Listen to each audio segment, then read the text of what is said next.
বিশ্বের বিভিন্ন দেশে প্রশাসনের দুর্নীতি ও ভণ্ড রাজনীতিবিদদের কুকর্ম নিয়ে সিনেমা সিরিজ হলেও আমাদের দেশেই ইস্যুগুলো বরাবরই থেকে গেছে পর্দার আড়ালে।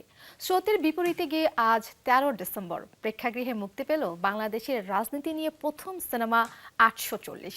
এই সিনেমার মধ্য দিয়ে নতুন পরিচয়ে যাত্রা শুরু করলেন অভিনেত্রী নুসরাত ইমরোজ তিশা। তিনি এখন প্রযোজক। সেই সাথে 840 দিয়ে নির্মাতা ফারুকীর সাথে প্রথমবার কাজ করলেন অভিনেতা নাসিরুদ্দিন খান।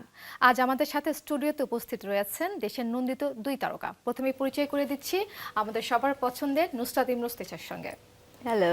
হ্যালো আপু। এবং আমাদের সাথে রয়েছেন আরও একজন জনপ্রিয় অভিনেতা নাসিরুদ্দিন খান। কেমন আছেন? চমৎকার। খুবই ভালো লাগছে দুজনকে পেয়ে। সবকিছু মিলে কেমন যাচ্ছে তিশা আপু? খুব ভালো লাগছে এবং আমরা দর্শকদের রিয়াকশন বা দর্শকরা পছন্দ করছে সিনেমাটা, খুব ভালো লাগছে। আর এই যে দেখেন ম্যাচিং ম্যাচিং করে আসছে মোটামুটি। ভাইয়া কেমন? না, ইটস আ ওয়ান্ডারফুল এক্সপেরিয়েন্স। ভাইয়া কেমন আছেন? হ্যাঁ, আমিও ভালো আছি। ভালো লাগছে। আমরা 11 তারিখ যে প্রিমিয়ার করেছি, এখানে তো অনেকেই এসছে, ডিরেক্টর, অ্যাক্টর, সাংবাদিকরা, গায়ক গায়িকা থেকে শুরু করে অনেকে এসছে এবং সবার ভূয়সী প্রশংসা আমরা পেয়েছি। তারকাদের একটা মেলা ছিল। হ্যাঁ, মেলা ছিল এবং হ্যাঁ। সবারই দেখলাম, মানে বেশ ভালো রিয়াকশন দেখলাম আর কি তাদের মুভি চলাকালীন সময়ে। তিশা আপু অভিনেত্রী হিসেবে সবাই জানে বেশ সমাদৃত জনপ্রিয় একজন অভিনেত্রী। প্রথমবার সিনেমাতে প্রযোজক হিসেবে নাম লিখিয়েছেন। একটু জানতে চাই অনুভূতি কেমন এবং কেমন লাগছে? না, প্রযোজক হিসেবে প্রথমবারের মতো নাম লিখিয়েছি বললে ভুল হবে। সিরিজে করেছি, সিরিজ করেছি। নোলান ম্যানো হচ্ছে ওয়ান অফ দ্য প্রোডিউসার, আমি আরো অনেকে আছে। আর এটাতে প্রথমবারের মতো বাংলাদেশে রিলিজ হচ্ছে একটা সিনেমা, যেটা বড় পর্দায় প্রথম, এবং আমার সাথে ইমপ্রেস টেলিফিল্মও আছে। এবং ভালো লাগছে। একটু রেসপন্সিবিলিটির ভারটা একটু বেশি মনে হচ্ছে, but it's a wonderful experience, new experience, and I'm trying to learn so many things. অনেক কিছু দেখছি, শিখছি, বুঝতে পারছি। সো নেক্সট টাইম যে এখন যে ভুলগুলো হয়েছে সেই ভুলগুলো যেন নেক্সট টাইম না হয় সেটার চেষ্টায় আমি করব। বাট আলহামদুলিল্লাহ ভালো লাগছে। তিশা আপু এই সিনেমাতে আসলে প্রযোজনা কেন বেছে নিলেন প্রযোজক হিসেবে কাজ করার? এই সিনেমাতে না, আসলে ব্যাক টু ব্যাক যেহেতু সিরিজে আমি প্রোডিউসার হিসেবে কাজ করেছি, তারপর নোল্যান্স ম্যানেও কাজ করেছি, যেহেতু ওটা এখনো পর্যন্ত আসেনি। তারপরে আসলে এই সিনেমার সাথে যুক্ত হওয়ার পিছনে কারণ হচ্ছে যে অনেস্টলি স্পিকিং এটা খুব একটা, এই সিনেমাটা বানানোর জন্য অনেক সাহস দরকার। আমার কাছে মনে হয়েছে Mostofa Sarwar Farooki as a director হিসেবে যেই সাহসটা জুগিয়েছে এই সিনেমাটা বানানোর জন্য, লেখার জন্য এবং এক্সিকিউট করার জন্য, তার পাশে যে কোনো মানুষই থাকতে চাইবে এবং তার পাশে প্রোডিউসার হিসেবে আমি থাকলে আমার কাছে মনে হয় যে এটা আমার সৌভাগ্য। ওই জন্যই আসলে এই রকম একটা সিনেমার সাথে থাকার সিদ্ধান্ত নিয়েছি আমি, এবং আমার সাথে যে বললাম ইমপ্রেস টেলিফিল্ম আছেন। সো এই সাহসের সাথে থাকাও কিন্তু একটা বিশাল বড় একটা ব্যাপার। আমার মনে হলো যে আচ্ছা ঠিক আছে, আমার প্রথম পদচারণা এবং প্রথম যাত্রা হওয়া উচিত এমন একটা সিনেমার সাথে যেই সিনেমাটা মানুষ পছন্দ করবে, কাল্ট হয়ে থাকবে। এবং আরো একটা নস্টালজিক হয়ে যাচ্ছে, আরো একটা জিনিস হচ্ছে 420, যেহেতু আমি অ্যাক্টিং করেছি, 420-র একটা ডাবল ধামাকা 840। ক্যামেরার সামনে আমি 420-তে ছিলাম, ক্যামেরার পিছনে আমি 840-তে থাকতে চাই। এই সব মিলিয়ে একটা ইমোশনাল অ্যাটাচমেন্ট থেকেই আমার মনে হলো যে না, লেটস ডু ইট। চমৎকার। ভাইয়া আপনি তো আসলে আমরা সবাই জানি বহুমাত্রিক চরিত্রের জন্য বেশ জনপ্রিয়। যদি বলি মহানগর থেকে সিন্ডিকেট, হাওয়া, অ্যালেন স্বপন এবং এখন 840, এই যে নানান রকমের বৈচিত্র্যময় চরিত্রে আপনি অভিনয় করছেন, এই যাত্রাটা একটু জানতে চাই, জার্নিটা আসলে কেমন? কিসের জার্নি? এই যে এত এত চরিত্র ফুটিয়ে তোলা পর্দায়, সে বৈচিত্র্যময় চরিত্রগুলো। এটা তো সব অভিনেত্রীর ক্ষেত্রে প্রযোজ্য, তিশার ক্ষেত্রেও প্রযোজ্য। তিশা অনেক ভ্যারাইটি ক্যারেক্টারে অভিনয় করেছে। তো আমার কাছে যখন যে চরিত্রটা আসে তখন সেটা করার চেষ্টা করি। আমার সৌভাগ্য যে এরকম বিচিত্র চরিত্রগুলো আমার কাছে আসছে, অথবা আমি এগুলোতে কাজ করতে পারছি। আচ্ছা, 840-এ ভণ্ড রাজনীতিবিদের চরিত্রে আপনি অভিনয় করেছেন এবং আপনার দর্শকরা কিন্তু অনেকটাই নেতিবাচক চরিত্রে আপনাকে পর্দায় দেখতে পায়। আসলে বাস্তবে আপনি কেমন একটু জানতে চাই ছোট্ট করে। বাস্তবে কেমন আমি একটা বলতে চাই। আমার কাছে মনে হয়েছে আমি যখন প্রথম ওনার সাথে আমরা বসি, মিটিং করি, প্রথম আসলে যখন চিন্তা করলাম যে না, এই মানুষটার সাথে আমরা এই ক্যারেক্টারটা নিয়ে বসতে চাই বা কাজ করতে চাই, আমার কাছে মনে হয়েছে he is a very wonderful human being. একজন খুব ভালো মানুষ, যেই মানুষটা আসলে খুব খুব বেশি কিছু চায় না, যে মানুষটা চায় তাকে একটু শিশুর মতো আগলে রেখে কাজটা করতে। সো তাকে আমার কাছে মনে হয়েছে একটু বড়দের শিশু সুলভ একটা মানুষ। আমি জানি না সেন্টেন্সটা ঠিক হলো কিনা, but he is a very good human being. Good actor হওয়ার জন্য আসলে ভালো মানুষ হওয়াটা খুব দরকার। একদম। সেই গুণগুলি তার মধ্যে আছে এবং সে খুব কোঅপারেটিভ।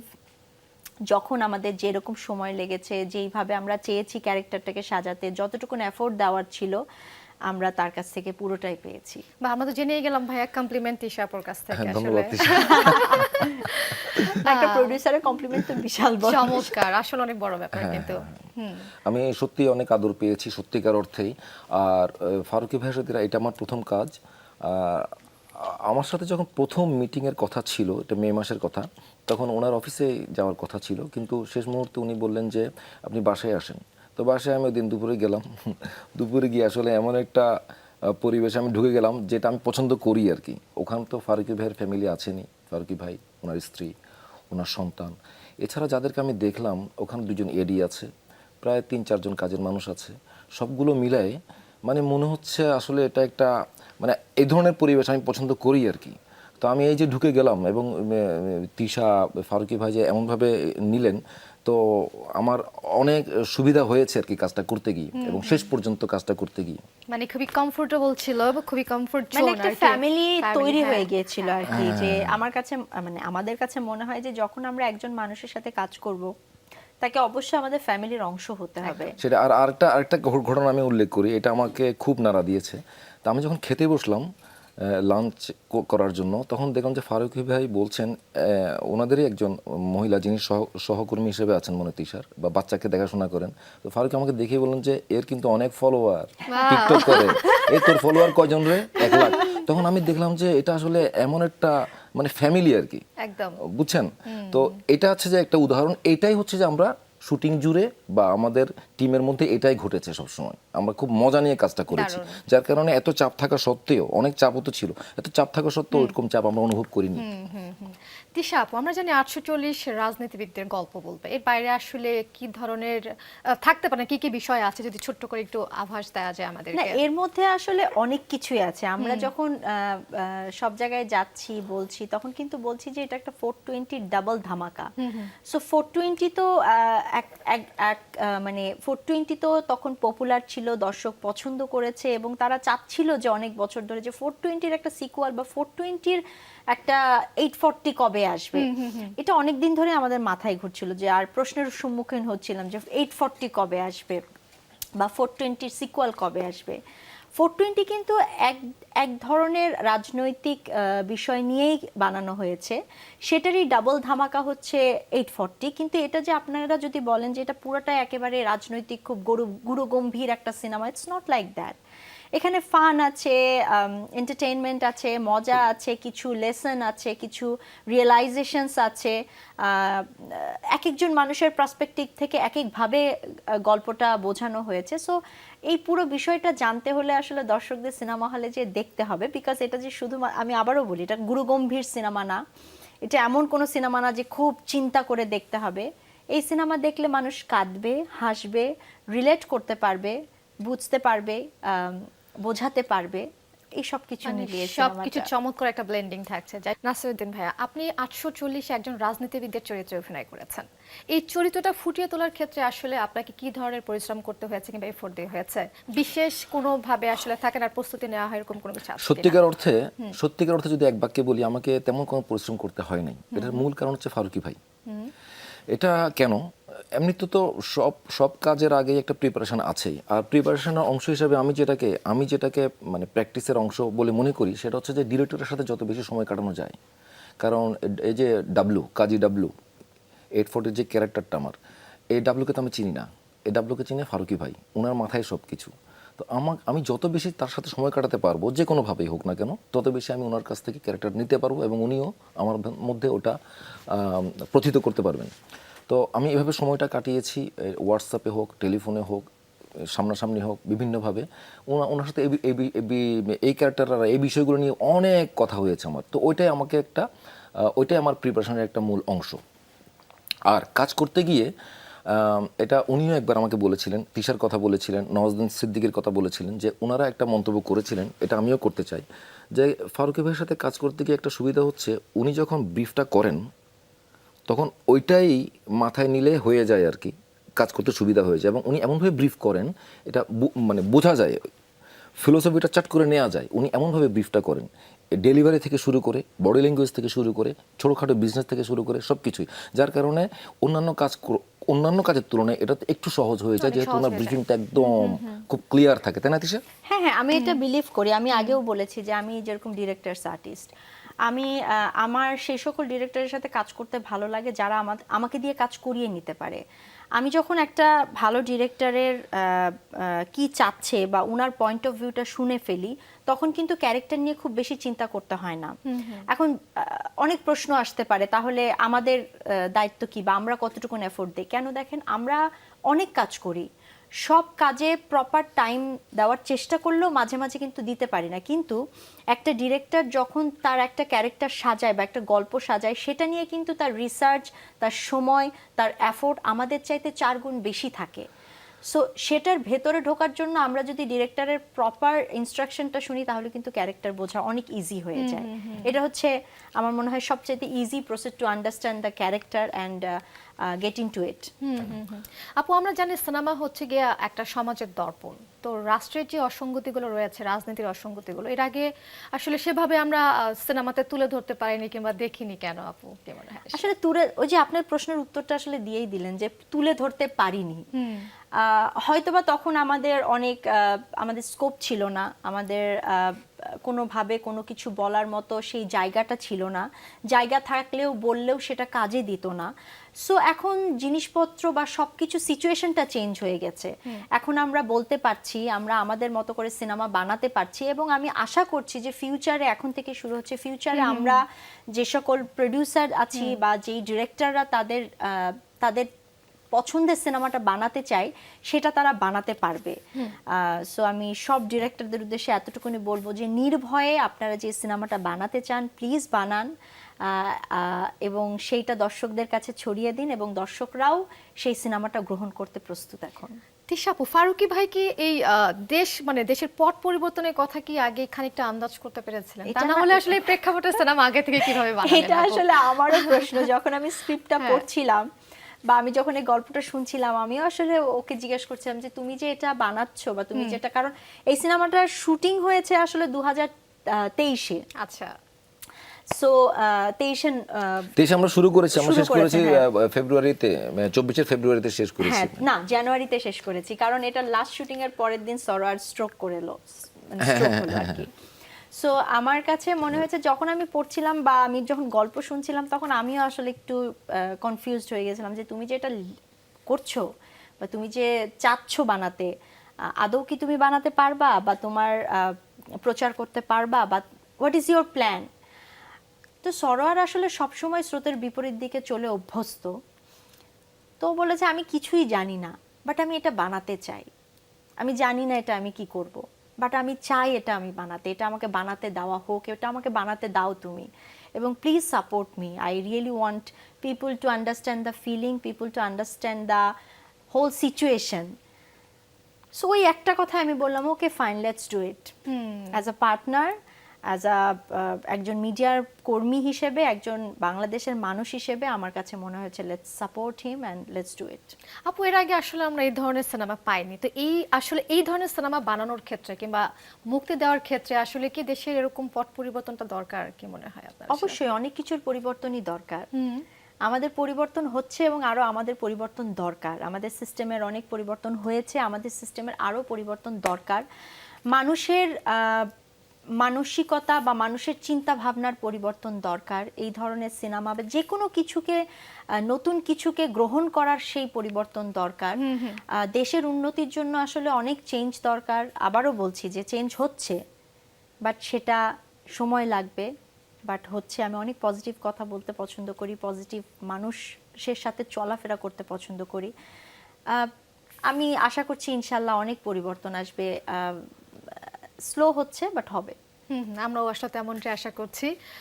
নাসরুদ্দিন খান ভাই, আপনি তো আসলে থিয়েটারে কাজ করেছেন, এই যে তারপরে পর্দায় এসে একদম আলোড়ন তুলেছেন, এখন আপনি এই যে পরিবর্তনটা একটু জানতে চাই, পরিবর্তনটা আসলে কিভাবে?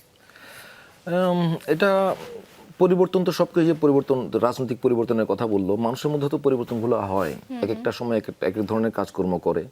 তো আমি থিয়েটার করেছি বেশ কিছুদিনের পরে, থিয়েটার করতে করতে চিটগংয়ে থাকতেই কিছু শর্ট ফিল্মে কাজ করেছি, তারপরে আস্তে আস্তে আর একটু বৃহৎ সিনেমা, পরিসরে ওটিটি ক্যামেরার সামনে কাজ সব করা জায়গায় কাজ করেছেন, হ্যাঁ, সব মাধ্যমে তো কাজ করছেন, যে বৈচিত্র্যময় চরিত্র। নাসরুদ্দিন ভাই, আমরা আসলে ট্রেলারে দেখেছি আপনি একজন রাজনীতিবিদের চরিত্রে অভিনয় করেছেন, তারপর একটু চরিত্রটা সম্পর্কে ছোট্ট করে যে একটু আভাস দেওয়া যায় আমাদেরকে, আর এই শুটিং করতে যে অনেক মজার মেমোরি থাকে শেয়ার করার মতো, আসলে এরকম কিছু আছে কিনা?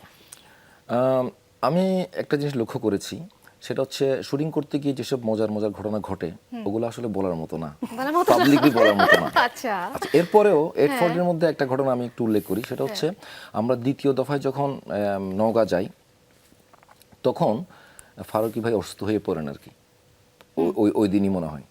এটার দ্বিতীয় দিন সম্ভবত আমরা একটা শ্যুট করি, তো এই শ্যুটটা ফারুকী ভাই কিন্তু তখন অসুস্থ হলেও উনি কিন্তু নিয়মিত খোঁজ খবর রাখছেন। এই 840 সাথে ফারুকী ভাইয়ের অন্য ধরনের একটা ইমোশন এবং অনেক কিছু জড়িত আছে আর কি, এটা তিশা ভালো বলতে পারবে। তো আমি একটা মেসেজ দেখলাম, ফারুকী ভাই হোয়াটসঅ্যাপে মেসেজ দিয়েছেন কিবরিয়াকে, এই মানে 840 আমার ফোন দিয়ে, হ্যাঁ 840 কো-ডিরেক্টর, কো-ডিরেক্টর, তার কাছে একটা মেসেজ আসছে যে নাসিবে হেঁটে যাচ্ছে, কোথায় যাচ্ছে আমরা জানি না, পেছনে ক্যামেরা, নাসিবে হঠাৎ করে একটা ডোবায় নেমে গেল, তারপরে হচ্ছে এখান থেকে ময়লা আবর্জনা বা কচুরিপানা ক্লিন করা শুরু করলো। তো এটা আগের দিন কোনো একটা ভিডিওতে কোনো একটা রাজনীতিবিদ নেমে গিয়েছিলেন আমাদের দেশে, আচ্ছা, ওইটা হচ্ছে এখানে করছে। আচ্ছা, এখন আমি গেলাম, শুট হবে, তো আমি চারিদিকে যখন দেখছি যে এখানে তো নামবো, খুবই ময়লা পানি, তো এরপর হঠাৎ করে দেখলাম দূরে যে বাসাগুলো আছে সবগুলো সুয়েরেজ লাইন এখানে পড়ছে। এখন এটা মজার অভিজ্ঞতা কিনা আমি জানি না, কিন্তু নামতে তো হবে, যেহেতু শুট করতে হবে। আমাকে আমার টিম বললেন যে অসুবিধা নেই, আপনি নামেন, আপনাকে মানে ডোবানো হবে, পরিষ্কার পানিতে ডোবানো হবে।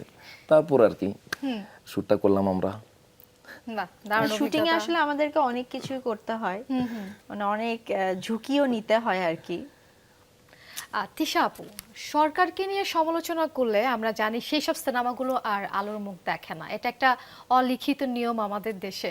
কিন্তু এখন সময় বদলেছে, সংস্কৃতির দায়িত্বে নিয়েছেন আমাদের উপদেষ্টা মোস্তফা সরোয়ার ফারুকী, আমরা কি ভিন্ন কোনো দৃশ্য দেখতে পাবো এখন? না, সংস্কৃতি মন্ত্রণালয় আর ইনফরমেশন মিনিস্ট্রি কিন্তু আলাদা, এই জিনিসটা অনেকেই হয়তো বা ভুল করে। সংস্কৃতি মন্ত্রণালয়ের আন্ডারে কিন্তু ফিল্ম পড়ে না, বা ফিল্ম ডিস্ট্রিবিউশনও পড়ে না, কোন ফিল্ম আসছে বা থাকবে বা প্রচার হবে না, এটা সরোয়ারের মন্ত্রণালয়ে পড়ে না, সংস্কৃতি মন্ত্রণালয়ে পড়ে না, এটা ইনফরমেশন মিনিস্ট্রির আন্ডারে। সো সিনেমার পথ পরিবর্তন মিনিস্টার মোস্তফা সরোয়ার ফারুকী করতে পারবেন কিনা আমি বলতে পারবো না, বাট অ্যাজ এ ডিরেক্টর হিসেবে সে যে পরিবর্তনগুলো চেয়েছে বা অ্যাজ এ ডিরেক্টর হিসেবে যে পথ পরিবর্তনগুলো সে করতে চায়, সে সবসময় করে আসছে, সেটা সে পজিশনে থেকেও করতে চায় এবং না থেকেও করে এসেছে। যেরকম থার্ড পার্সন থেকে যদি আপনি দেখেন, থার্ড পার্সন সিঙ্গুলার নাম্বার যখন এই ফিল্মটা বাজারে আসছে বা যখন এই ফিল্মটা আমরা শুট করছি, তখন কিন্তু আসলে ওই রকম ফিল্মের দর্শক ক্রিয়েট হয় নাই, বাট সে করেছে। কিংবা আমরা যখন স্যাটারডে আফটারনুন করেছি, তখনও আসলে সেটা এখনো আসলে রিলিজ দিতে পারিনি আমরা, কিন্তু সে করেছে, সে জানা সত্ত্বেও করেছে যে এই জিনিসটা সেন্সিটিভ একটা বিষয়, তারপরেও সে কাজটা করার চেষ্টা করেছে। সো আমি পলিটিক্যাল সেক্টরে যাব না, আমি বলবো ডিরেক্টর মোস্তফা সরোয়ার ফারুকী সবসময় স্রোতের বিপরীতে হাঁটে এবং সবসময় একটা ভিন্নধর্মী কাজ মানুষকে উপহার দিতে চায়, একটা সমাজের পরিবর্তনের জন্য একটা কাজ উপহার দিতে চাই। তো সেটারই একটা কন্ট্রিবিউশন হচ্ছে 840। এখন সে একটা পদে আছে, আমি জানি না এখন তার ফিউচার প্ল্যান কি, বাট আমি এতটুকুন বলবো যে ছবিয়াল থেকে সবসময় ডিফারেন্ট সিনেমা, পথ পরিবর্তনের সিনেমা হবে, এবং যেটা সমাজকে পরিবর্তনের চেষ্টা করবে, মানুষের মানসিকতাকে পরিবর্তনের চেষ্টা করবে। আপু, মাত্র এক সপ্তাহ আগে আমরা শুনেছি 840 কথা, কিন্তু আসলে থাকে না একটা সিনেমা মুক্তির আগে অনেক ধরনের প্রিপারেশন, অনেক ধরনের প্রমোশন, অনেক কিছু হয়, কিন্তু আসলে 840 একটু তাড়াতাড়ি রিলিজ হয়ে গেল না? এটা আসলে আমিও একটু আসলে এটা প্রবলেম হচ্ছে কি, সিনেমা রিলিজ দেওয়া তো পুরাটাই আসলে আমাদের উপর তো নির্ভর করে না। আমরা চেষ্টা করেছিলাম যে একটু পিছনের দিকে বা একটু পরের দিকে রিলিজ যদি দেওয়া যেত তাহলে ভালো হতো, কিন্তু পারিপার্শ্বিকতা, তারপরে স্লট, সবকিছু মিলিয়ে আসলে 13 তারিখ ছাড়া আমাদের হাতে অপশন ছিল না, এই জন্য 13 তারিখেই বাধ্য হয়ে আমাদের রিলিজ দিতে হয়েছে। বাট আমি সব সাংবাদিক ভাই বোনদেরকে ধন্যবাদ জানাই, বা এখনো যারা দেখেছেন তাদেরকে ধন্যবাদ জানাই। সাংবাদিকরা আমাদেরকে সাপোর্ট করছে, যতটুকুন পসিবল হয় তারা তাদের মতো কাজ করছে, দর্শকদের কাছে ছড়িয়ে দিচ্ছে। আশা করছি কিছুদিনের মধ্যে দর্শকরাও আসলে পছন্দ করছে, আরো পছন্দ করবে। তো আপু 840 কি আসলে একজন নাগরিকের চিন্তা ভাবনা থেকে তৈরি হয়েছে সিনেমা, নাকি নাকি ব্যক্তি নাগরিক, নাকি ভিন্ন কোনো গল্প? আসলে একটু জানতে চাই। এটা খুব কঠিন প্রশ্ন, এটার অ্যানসার কিভাবে দিব? এটা হ্যাঁ, এটা ব্যক্তি, অবশ্যই ব্যক্তিও এখানে আছে, আমার ব্যক্তির কাছে মনে চিন্তাও হয় আছে। এটা আসলে এটা ডিপেন্ডস অন পার্সপেক্টিভ। এটা যখন একজন মানুষ দেখবে, সে কোন পজিশনে থেকে দেখছে বা সে কোন মানুষ দেখছে, তার পার্সপেক্টিভ থেকে সে আসলে এটা বিবেচনা করলে বেটার হয়। মানে আমরা বলার চাইতে এটা দর্শকরা দেখুক, দর্শকরা তখন কমিট করতে পারবে, বা দর্শক তখন রিলেট করতে পারবে যে এটা আসলে কোন জায়গায় তারা বসাবে বা কোন ভাবে তারা এটাকে এক্সিকিউট মাথায় নিবে। আচ্ছা, দেশের বাইরে তো আসলে মুক্তির ব্যাপারে কথা শোনা যাচ্ছে, প্রিপারেশন চলছে, একটু জানতে চাই কোন কোন দেশে মুক্তি পেতে এখনো পারে কবে? পর্যন্ত আমেরিকা, অস্ট্রেলিয়া, নিউজিল্যান্ড, ইউকে, এই সেক্টরগুলোর সাথে আমাদের কথা হচ্ছে। যেহেতু ক্রিসমাসের একটা গ্যাপ আছে, এই জন্য হয়তো বা আমাদের একটু পরেই রিলিজ দিতে হবে, বাট কথা চলছে, দেখা যাক। আচ্ছা, চমৎকার। নাসিরউদ্দিন ভাই, আসলে 840 মানুষ কেন সিনেমা হলে গিয়ে দেখবে? বিশেষ কি কারণ রয়েছে বলে আপনার মনে হয়? এটা এই যে একটু আগে যেটা বললেন আপনারা, একটু আর্লি তাড়াহুড়া করে এটা মুক্তি দেওয়া হচ্ছে, তো সেই জায়গা থেকে এটার প্রচারের ক্ষেত্রে বেশি সময় পাওয়া যায়নি। কিন্তু আমার বিশ্বাস, আমি দেখার পরে এবং ওই 11 তারিখ যে প্রিমিয়ার হয়েছে সেখানে যে দর্শকরা ছিলেন তারা যেভাবে রিয়্যাক্ট করেছেন, তো আমার ধারণা এটা মুখে মুখে উঠবে, এটা মানুষের ভালো লাগবে, কারণ এখানে অনেক হিউমার আছে এবং অনেক ধরনের দর্শন আছে। এটার একটা নাম হওয়ার কথা ছিল ফারুকী ভাই, যেমন এটা হচ্ছে 840 ওরফে the great Bangla democracy private limited, এরকম আরেকটা কথা এটা উনি চিন্তা করেছেন, সেটা হচ্ছে এ বাঞ্চ অফ ফিলোসফার্স। এখানে অনেকগুলো ক্যারেক্টারের মুখে অনেক ধরনের বাক্য আমরা শুনতে পাবো, যেগুলো তার মধ্যে অনেক গভীর কিছু দর্শন আছে আর কি। আর হাস্যরস তো আছেই, যেটা সাধারণত মানুষ বেশি পছন্দ করে। তারপরে অন্যান্য ঘটনা প্রবাহ যেভাবে আছে, আমার ধারণা এটা মুখে মুখে অনেক প্রচার হবে আর কি। আপু, আপনি কি বলবেন এই ব্যাপারে? আসলে দর্শক কি পাচ্ছে সিনেমা থেকে? এই যে আমি নাসির ভাইয়ের সাথে একমত, এবং আমার আসলে এক্সট্রা কিছু বলার নাই, উনিই বলে দিয়েছেন যে দর্শকরা আসলে এখানে অনেক কিছুই পাবেন। হয়তো এটা নাচে গানে ভরপুর একটি সিনেমা না, কিন্তু এই সিনেমার কিছু দর্শন আছে, হিউমার আছে, অনেকগুলো মানুষের রিয়েলিটি আছে। সো পিপল উইল লাভ ইট। আর এটা হচ্ছে, এই সিনেমাটা আমাদের মূল অডিয়েন্স যদি বলা হয়, আমি বলবো যে ইউথ, ছাত্র, যারা এত কষ্ট করে জুলাই আন্দোলন করে আমাদের এই দেশকে এখন এই পরিস্থিতিতে এনেছে বা স্বাধীনতা এনেছে, তাদের উদ্দেশ্যে আসলে এই সিনেমাটা আমি ডেডিকেট করতে চাই। এবং আমার কাছে মনে হয় ছাত্র সমাজ যত এই সিনেমাটা দেখবে, তত রিলেট করতে পারবে, ততই স্ট্রং হবে। নাসিরউদ্দিন ভাই এবং তিশা আপু, একদম শেষ পর্যায়ে চলে এসেছি, দর্শকরা দেখছে আপনাদেরকে, যদি কিছু বলার থাকে। যেটা বললাম যে আপনারা 840 দেখতে আসেন, 840-র একটা বিশাল মানে 420-র একটা অনেক বড় দর্শক বৃন্দ আছেন, যাদেরকে আমি আমার পোস্টেও লক্ষ্য করেছি যে অনেকে অভিযোগ করছেন যে মোশাররফ করিম নাই কেন, লুৎফর রহমান জজ নাই কেন। এইগুলো দেখে আমার খুব ভালো লেগেছে। এই কারণে ভালো লেগেছে, আমার মনে হয়েছে 420-র সাথে দর্শকের একটা অন্য ধরনের ইমোশন কাজ করে আর কি, ওই জন্য তারা এটা চাচ্ছিলেন। এমন নয় যে আমাকে অপছন্দ করছেন, বিষয়টা ওরকম না। তো ওনারা অবশ্যই এটা দেখবেন আমি জানি। তো দর্শকবৃন্দ, আপনাদের প্রতি 840 দেখার আমন্ত্রণ রইল। আপনারা পরিবারের মানুষজনকে নিয়ে দেখতে আসেন, আশা করি সবাই মিলে উপভোগ করতে পারবেন সিনেমাটি। ধন্যবাদ আপনাদেরকে। ধন্যবাদ। আপু, যদি কিছু বলেন। আচ্ছা, আমি নাসির ভাইয়ের সাথে মিলিয়ে বলবো যে এই 420-র আমরা কিন্তু কোথাও বলিনি যে 420-র সিকুয়াল 840, আমরা বলেছি 420-র ডাবল ধামাকা 840। সো অবশ্যই 420-তে আমি ক্যামেরার সামনে কাজ করেছি, আর 840-তে ক্যামেরার পিছনে কাজ করেছি। এটা আমার প্রথম প্রোডাকশন। এবং আপনারা হলে যান, পরিবার নিয়ে হলে যাবেন, সিনেমাটা দেখবেন, আপনাদের ভালো লাগবে, এনজয় করবেন, এবং ভালো লাগলে অবশ্যই আপনার আশেপাশের সব মানুষকে বলবেন যে এই সিনেমাটা দেখতে, কারণ আপনারা যত বাংলা সিনেমা দেখবেন, আমাদের ইন্ডাস্ট্রিতে বাংলা সিনেমা ততই ভালো হবে। অনেক অনেক ধন্যবাদ তিশা আপু, নাসরুদ্দিন খান এবং 840 জন্য অনেক অনেক বেস্ট উইশেস। Thank অনেক you ভালো so থাকবেন। much. ভিউয়ার্স, সানডিলিনার শোবিজ 20 আজকের আয়োজন ছিল এই পর্যন্তই। আবারও দেখা হবে একই সময়। সে পর্যন্ত সবাই ভালো থাকুন, দেখতে থাকুন যমুনা টেলিভিশন। Good night.